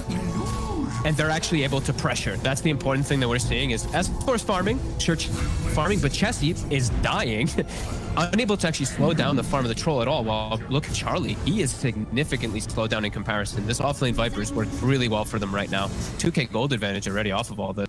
And now Limp is able to actually force the Monkey King back. Brings the reset away. Going in again in this bottom lane, trying to catch Era as well. You can see Charles kind of a crazy hero. Top lane, he's very low on health. They may just turn and right-click him down. He has to back away the last couple of spin. S4 does hit him once, but not enough to keep pursuing. Poison attack being level 3. But got to be careful, though, especially with Supreme being forced back. Means he can actually rotate over S4. I think he knows he's dead here. There's no escape out of this. Supreme will take the kill. Monkey versus snake. Monkey wins. Nice move. Will cause the pressure to happen onto the mid tower because of it, but they need to help this top lane. The Jug's getting slowed down too much. Supreme. And all 3 lanes, Alliance, free farming, and now it's Nico Baby with an absolutely uncontested lane. As even before it was pretty much uncontested, he actually was getting extra farm because of the Beastmaster Boars. He'll get a free Maelstrom farm down here, and very little ways to pressure this troll with the way that they've set. Yeah, Troll just feels good as a laner with his basic skill set. But then on top of that, the fact that you've got a few different items you can go to win against certain matchups. So the phase boots against the Beastmaster makes the lane really easily. We've seen with Miracle up against the Timbersaw, the early Javelin approach was a pretty cool idea. And he's into a draft that it's weird because it's a lot of physical damage with Beastmaster, Monkey King, Jug. The magic damage is going to be a bit lackluster to take out the Troll, which is what Troll really hates to play against. And he is, in a way, a one-to-one counter versus that Juggernaut. You know, Omni Slash goes out, Battle Trance counteracts it in a lot of situations. Radiant's middle tower The game is going to be quite hard for High Coast with lanes going not in their favor. 3-3, but they're up by 3,000 net worth already on Alliance. High Coast, once again, it feels like they're the ones who have to do something to change the state of the game, especially as Charlie may go down here. He did have enough stick charges to be able to get enough mana back to spin and stay alive, but still cannot be happy with the way his lane's going. No, and I'm surprised how much work the level 1 mana burn is really doing up top. Like versus Jug, he's very limited on his pool. So even 1 or 2 mana burns just breaks his lane. Same thing for the CM. And even in the midst of all this too, while they have been dominating the lanes, they have stacks. We're seeing a triple stack in the jungle that the IO was preparing from earlier. So Nico Baby's enabled. While on the other side, opposing side, they do have a 1 double stack, but not the same. The Jug takes a little bit more time. Going for that fast Maelstrom build after the phase boots. Taking that off lane tower while the laning phase is still kind of breaking down here. So Bream's going to come top lane again. Nice dodge there with the spin to make sure he doesn't get hit by the impale. They are all in on killing S4 right now. But here comes Limp. Hits him with the silence right as the Monkey King jumped in Supreme. He's going to get out the Boundless Strike and will manage to kill S4. But as you said, he's broken inside of that, so he doesn't get any Jingu stacks, meaning he is very easy for Limp to be able to kill. He gets a double off of that. And hell, just the cherry on top, we go back to bottom lane, an empty lane where they kill Boar as well. Nice little farm. And a good ward here. This is one actually I don't see too often. Placed right by the outpost up in this dire jungle. I think FNG placed that one out earlier. Watch the Monkey King rotation, the TP coming in. Limp had already started the TP when that TP was happening. So Limp got there so quickly to be able to react perfectly. And we're seeing the Nether Toxin, why they picked this Viper. 3 different abilities that he can break in this game quite easily. Jug crit, Monkey King, Beastmaster pass. It's going to pay dividends for sure. You know, I've never thought about this, but it probably breaks Arcane Supremacy from Rubik as well, right? Not that that's actually, you know, a useful application, but...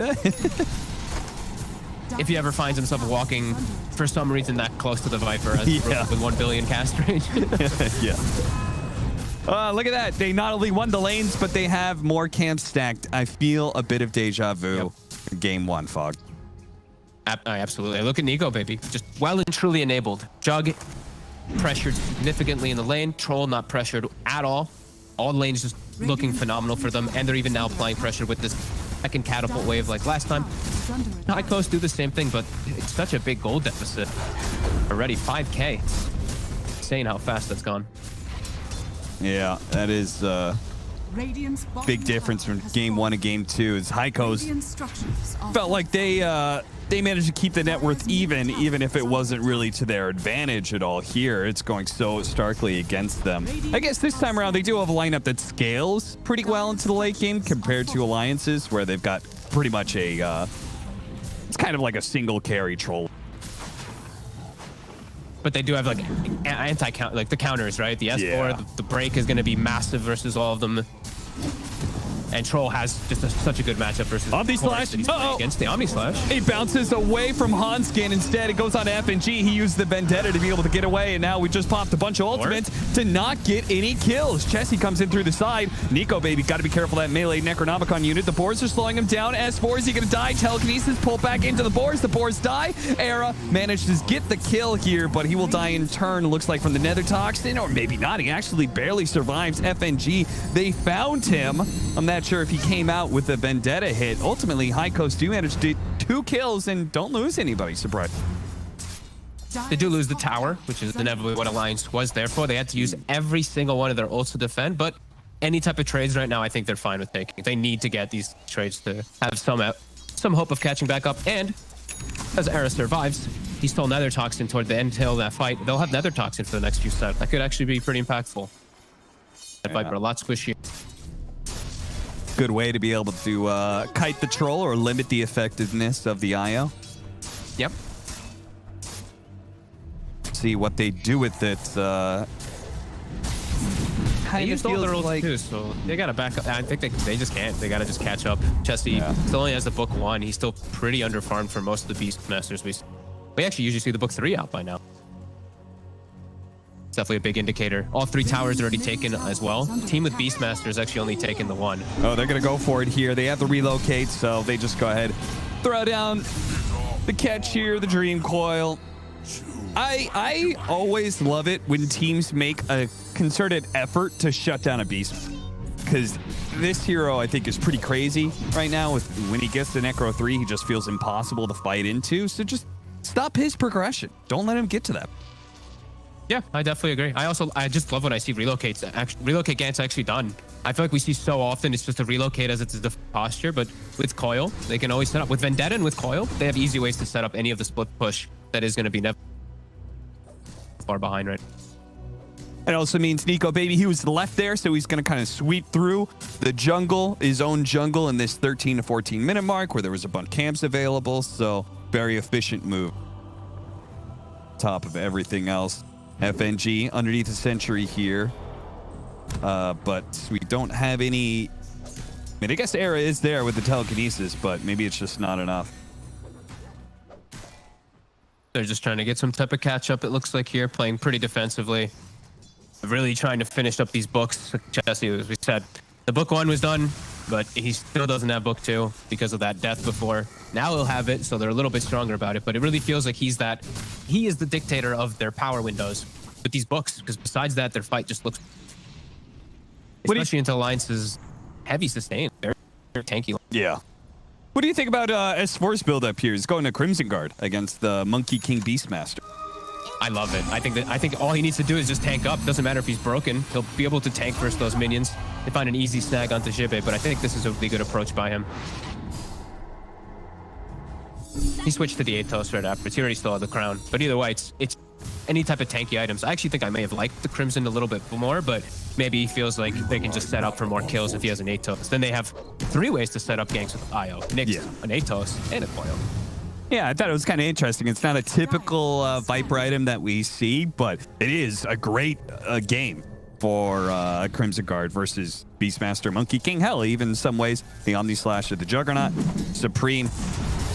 He is going to show up here, tries to get off the Wukong's command. Okay, that's going to give him some armor, a little bit more tankiness, but ultimately the magic damage that's raining in for the Maelstrom should be enough. The puck spots him, hits him with the Witch's Blade, and that's going to take him out. However, tossed back in, never mind. He gets down to the Crystal Maiden Freezing Field, no longer there. Where the cores, they're not here at all. It was only the 2 supports to back up Supreme, so Alliance are able to just keep on hitting High Coast, knocking him down. 2 heroes fall, and they can continue. They're going to go for more. This push is, yeah, they've got another Dream Coil pretty much being used off cooldown every single time.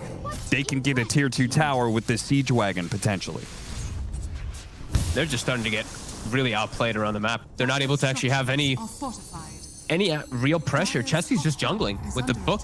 I feel like he's the little one who actually has to be the one to pretty much make anything happen in the game. He's got book 3 done, so I think now he really has to do something. Otherwise, Alliance is just going to run away with this as they already are. Alliance might just actually set up for a Roche pretty soon. So Chesty, with this book 3, he's going to have to make leaps and bounds of space somehow for his... Okay, so how do we set that up? We hit our power timing. Okay, we got Necro 3. We're really strong on this hero. What kind of move are we looking for? Oh, God. He has to be there to counteract. He has to be there to counter gank, or even just get the initial setup with the Hawk and Vision. But the thing is now that they're actually so rich that the book 3 is a lot weaker. When you get book 3 at 11, it has that huge spike, but now it's quite a bit weaker as FNG is going to walk right into it, and Lip is here. Okay, so that'll be a pick off in the Nyx Assassin. They're actually going to relocate into this one. They want to be able to fight. The Omni Slash immediately going down. Hanskin, he's going to get popped real quickly. So too does the Crystal Main, but Charlie's going to try and chase away the puck. Limp, has to jump away to his orb, so it's a decent fight. They get 2 supports for their 1. Can they catch a little bit more? Supreme immediately going to bound forward, catching S4. Dream Coil managed to grab a bunch of heroes here. S4 dealing with all those Necronomicon units will end up going down. The Monkey King ticking a little bit, but ultimately he does survive. Next up is Nico Baby, trying to use that phase boots, that burst the movement speed to get out of here. High Coast won't be able to pursue, still being peppered away at by Limp as he continues to harass High Coast back. Not a bad team fight for them. It's a dream, right? They're limited a little bit by their actual way of starting a fight, which is just book. Like, he doesn't have Blink, they don't have any other heroes like a Clockwork to start in. But if they just walk up into you, you get the dream set up for the floor, you get your book summons and everything too. So that was kind of handed to them a little bit there, but it was perfect for them set up around the air. Yeah, at first I thought it was like, oh, this is perfect for Alliance. The big move, the big timing of High Coast, and they run into a Nyx Assassin. Like, okay, that's your smoke breaker, even though it wasn't a smoke. Like, no problem, just reset. But then they made the call. We're actually going to fight this. And the relocate in was kind of disastrous for Hanskin. Yeah, they couldn't even hit the healing ward either. It's full duration. You see there in the midst of the whole entire fray of the battle. So even though the Viper Sting and all that comes out, yeah, that's probably the worst place that Alliance could pick a fight there. Some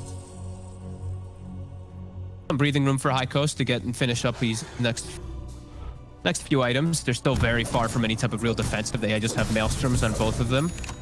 Still just probably have to just play around Chessie's book whenever he does have that summoned. And Era does at least have Carapace stolen, so he can make some cool plays versus the puck. Particularly versus the Viper too. He can definitely set them up and get them out of the bottom. Uh-oh. Can he stay alive? Jingu, oh, this is looking all right for Supreme. He's not going to survive through the relocate, surely, but still managing 2 on a 1 versus 4. Get 2 kills. That's not too bad. Era, he's got Spike Carapace. He may be able to make a sick play here. Limp's going to go all in for the kill. See if he can get it off. No, he's silenced for too long. Hanskin, they're surrounding him top. They saw where the reload was from. And now they're on the hunt. Nico Baby and Limp, they feel very strong. And Crystal Maiden is going to be left behind. Zibe goes down. That was pretty okay. I mean, sure, they lost these 2 heroes, but the move was really nice. Grove Bow as well, by the way. Grove Bow on the Monkey King for the Maelstrom procs for the magic resist. Hey, it ends up getting him those kills. Yeah. A lot more magic damage. I'm surprised that they were still able to play so aggressively, considering you traded 1 for 2 in bottom lane. I thought High Coast would be the ones in the power position, as they're going to go for the power play here, killing Hanskin with the double ultimate.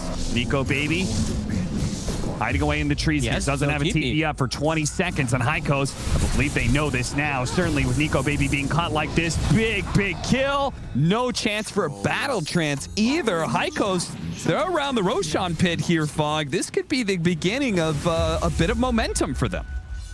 Yeah, they do. They still have the books summoned out. They're dead, right? Yeah, no books. They do at least have the board. They have healing warded down for quite some time. They should get started, though. This may at least Bam coming in. Force a reaction of some kind. Limp is going to be around, constantly spamming out spells. This is going to be a risky move if they fully commit. It looks like they're not going to. FNG comes down. See if they can grab somebody here. Nope. They just have to fully back up. They're just not strong enough, Bog. Even though they found an opportunity, they found a big mistake where they killed Nico Baby, but they can't really fully capitalize off of it. They're just too far down from this laning phase. Yeah, their books were actually killed, so they couldn't get it into the pit to be able to finish up. If they had the books, then they can actually finish that. But now, the full squad of Alliance swinging over. Now Alliance might be the ones to just start the rush because Nico Baby, as you pointed out, did not use the battle trance in the last one. He'll have it up for this next fight. I think that was intentional. Kind of held on to it. Yeah, he was probably just kind of dead either way. The Necronomicon units might be able to get there in time to be able to spot Roshan going down, but the Monkey King, he's got to jump now if he wants to be able to do so, and it's a little bit too late. Now he's inside the pit with no way out. And Wukong's command is only going to help him survive for so long. He's stuck. The coil grabbing several heroes of High Coast so they can keep pursuing. Nico Baby leading charge here, already dealing with the healing ward. Going to be able to catch the Rubik, who was stunned up by the Spike Carapace of the Nyx Assassin. Crystal made it. TP. He's good, but still losing 2, and more importantly, losing control of the Roshan pit. Make that 3 as Chessie was relocated on. Good read from Hanskin, finding the extra kill. Double damage. Uh-oh. That was their hope to come back in this one. Now it's a 12,000 lead in such a quick manner. As Limp with a beautiful setup in the back there. As soon as... it was definitely just a miscoordination coming out from High Coast too. Is he jumped in on the Monkey King. They got coiled in the back trying to follow up. And they're just completely... by Alliance. Omni Slash bounces over. Oh no, he stuck onto a range creep, killed it.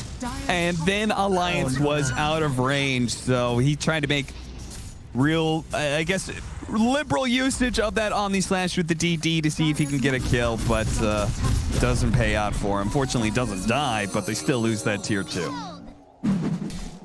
And now they have to play versus such incredibly farmed Chords who already have had this huge lead the whole time. Now S4 has the Crimson Guard after that Atos that he did build. Outpost going to be taking everyone on Alliance. Pretty rich, and High Coast starting to feel pretty out of this game. So really tough for this Jug and this Monkey King to really do much of anything. Never had any lead in this game. Literally just been Alliance the entire time, dictating that lead very constant. I'm pretty sure you can kind of poke at high ground here of Alliance. Yeah. You can force him back maybe, but you still have 3 minutes of Aegis timer here with already a ton of map control, thanks to all these tier 2s that immediately fell. Yeah, they can look to play sentries, have your IO troll paired up, and you guys can still... I think Alliance can still play very aggressively around this jungle here. If High Coast does look to swing over there, they're just going to bring the 5. They can just relocate over. So for High Coast, maybe looking to set up a smoke play and just try to catch the 2 bottom could be an option. It's still tough because of how big Nico Baby is, but CS Charlie.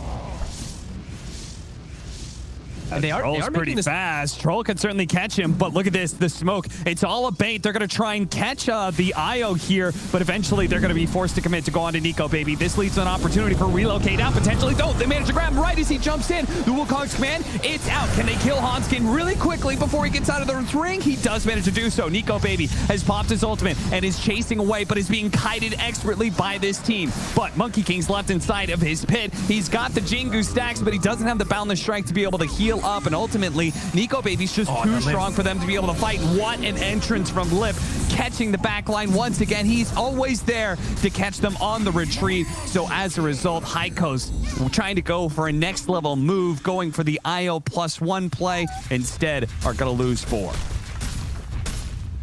It was the right play for them to do. Just Alliance they were ready. They set up so quickly. The instant TPs, just reading the map perfectly, and just the only way High Coast has a chance to come back in the game if they can actually isolate them.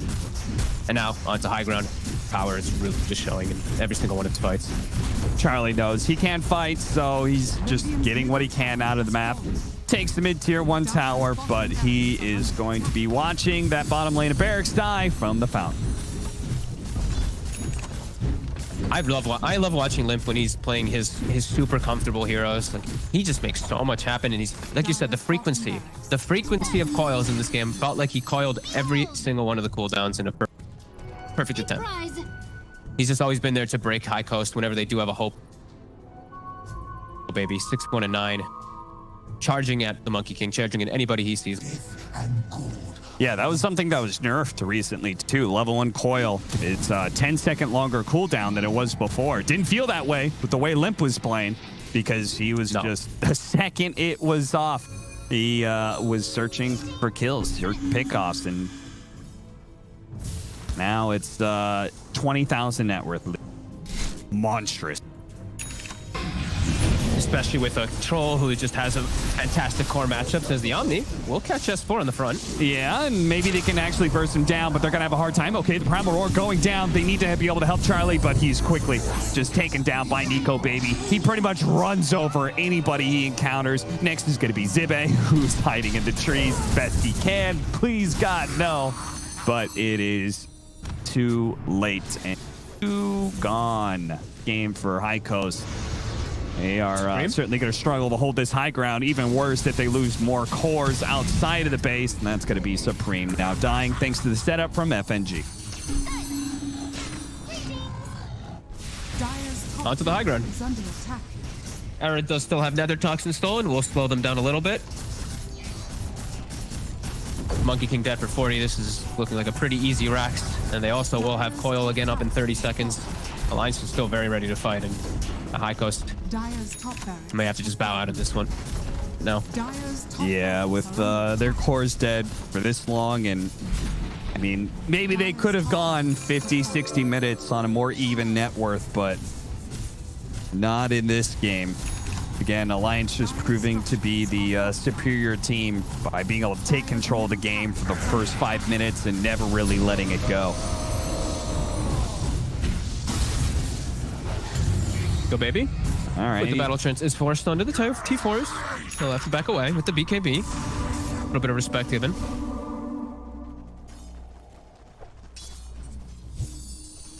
On the verge of going 0-4 here, High Coast on their last stand against Alliance. I think 0-4 is pretty much, I think that is, I believe, absolutely guaranteed from low. Or at best, maybe some sort of tiebreaker. Yeah. It's looking grim for sure. Really hard matchups. I mean, they're playing versus really good teams. It's really hard. As the last effort feels like this is the last effort Smoke trying to catch when they are split up at all.